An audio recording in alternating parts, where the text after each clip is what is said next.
Claude Roiron, l'ancienne présidente du Conseil général, ne s'est pas privée de faire remarquer à l'Assemblée que les domaines qu'elle avait placés pendant son mandat au cœur de sa politique avaient été quelque peu oubliés dans l'élaboration du budget 2012. Elle a donc expliqué que la batellerie, la gastronomie ou encore les fleurs, des thématiques selon elle importantes puisque liées à l'identité même du département, devaient y figurer. Un argumentaire véhément qu'elle a toutefois conclu en précisant qu'elle voterait le budget. Marisol Touraine l'a ensuite remerciée avec beaucoup d'ironie pour cette intervention qu'elle a qualifiée de sobre et subtile. À retenir de cette session, un budget 2012 prévoyant près de 87 millions d'euros d'investissement, une somme inférieure à l'an dernier mais similaire à 2010.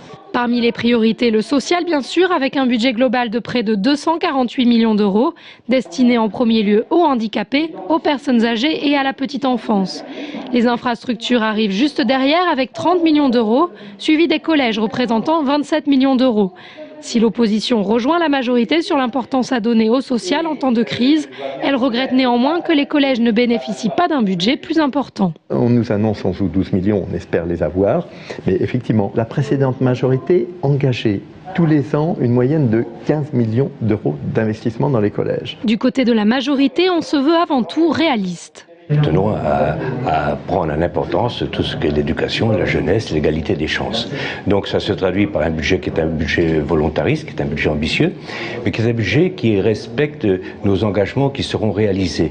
Il ne s'agit pas de prévoir des budgets énormes et de ne pas pouvoir réaliser ensuite les travaux. Le recours à l'emprunt a été réduit de 17 millions d'euros par rapport à 2011 et mesure plus impopulaire afin de sécuriser les recettes, l'augmentation de 1,75% de la taxe foncière sur la propriété bâtie. On l'a bien compris, s'il ne s'agit pas vraiment d'un budget de rigueur, l'objectif a été de miser plus qu'auparavant sur l'autofinancement.